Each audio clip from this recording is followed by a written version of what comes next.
Assalamualaikum dan selamat petang. Berikut saya kongsikan cara untuk login ID Delimo. Seterusnya, masuk Google Classroom untuk buat tugasan yang diberikan dalam Google Classroom. Langkah pertama, buka browser. Tak kisah pakai mana-mana browser pun. Biasanya orang pakai Google Chrome lah. And then, dalam Google Chrome ni, typekan Delimo.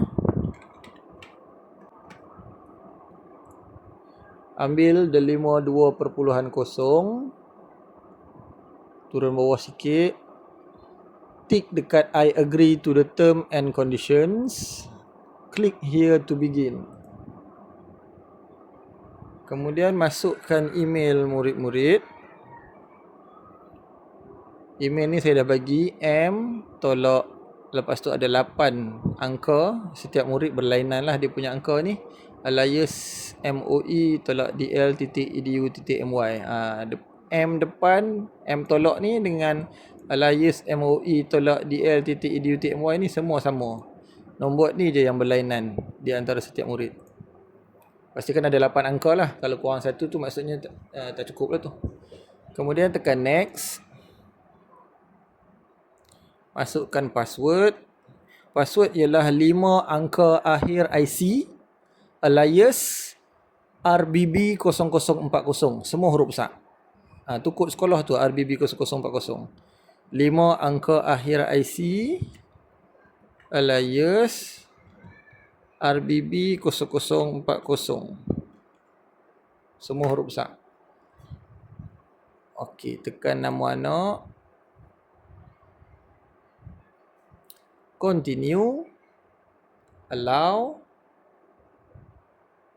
Ini dah masuk dalam dalam Delimo. Ini paparan Delimo. Boleh tengok sebelah kiri, salam sejahtera. Muhammad Arya Mikail bin Muhammad Fakri, Sekolah Kebangsaan Seri Indra. Jadi kita akan masuk dalam Google Classroom pula. Terus tekan masuk Classroom di tengah-tengah ni. Ini ialah paparan dalam Google Classroom. Saya dah invite murid-murid semua berdasarkan kelas masing-masing. Kalau belum join kelas, dia akan keluar perkataan macam ni lah. Join dengan decline. Boleh tekan join. Bila dah tekan join, dia akan masuk dalam kelas lah. Paparan dalam kelas seperti berikut. Dia ada perkataan stream, classwork dengan people. People ni kita boleh tengok siapa yang ada dalam kelas. Dan nak tengok tugasan ataupun kerja sekolah yang diberi, boleh tekan dekat classwork. Tekan dekat classwork. Untuk yang contoh saya nak bagi ni, saya letak nama uji lari tugasan hari ni. Tekan tajuk tugasan ni, dia akan keluar kat bawah macam ni. Nama murid. Kalau dia tak keluar, kadang-kadang dia ada lambat juga. Dia lambat sikit kadang. Bergantung kepada internet lah. Dia tak keluar ni, tekan view instructions kat bawah pun boleh. Kalau dia dah keluar macam ni, terus tekan nama ni pun tak apa. Kalau kita nak tekan view instruction pun tak apa. Dia akan keluar macam ni. Kalau tekan view instruction dekat your work ni, bawah your work ni ada nama, tekan. Okey. Jadi untuk hari ini tugasan, tuliskan nama penuh anda dalam kotak di bawah, kemudian hantar, turn in ataupun hand in tugasan ini. Kalau guna komputer, dia jadi perkataan turn in. Tu, kita nak hantar, kita tekan atas ni. Kalau kita pakai handphone, dia pakai hand in istilah dia. Istilah dia hand in. Jadi tulislah nama, katalah tulis dalam ni contoh. Dah tulis nama penuh, turn in. Untuk hantar tugasan. Okay, kemudian dia akan tanya sekali lagi. Turn in your work. Okey, tekan turn in. Selesai menghantar tugasan. Your work, turn in. Dah hantar tugasan.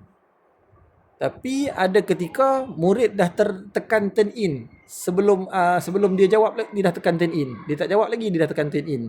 Ataupun mungkin ada pembetulan nak dibuat. Kalau kita tekan balik work kita tadi ni, your work ni, tekan nama, kita boleh buka. Tapi kita tak boleh nak edit. Sebab tugasan ni dah dihantar. Jadi apa yang kita boleh buat, macam mana kita nak edit, kita kena ambil balik tugasan tersebut. Tekan unsubmit. Ambil balik tugasan tersebut. Kalau kita dah unsubmit, barulah kita boleh buka balik tugasan tu untuk kita edit. Contoh.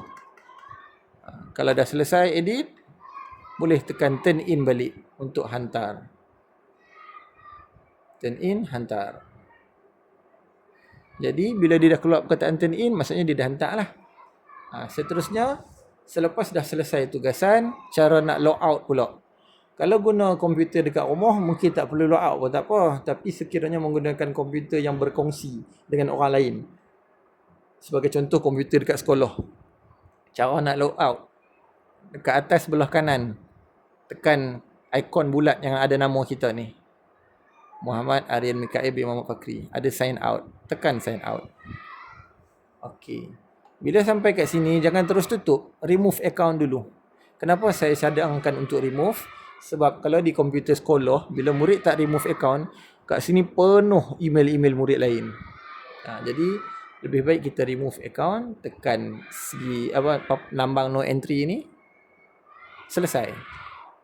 Habis tugasan Google Classroom. Okey, seterusnya lepas dah log out Google Classroom, jangan lupa untuk log out Delimo pula. Nak log out Delimo, pautan ke servis KPM, tekan yang 3 garis ni. Log out. Selesai. Tutorial upload tugasan dalam Google Classroom.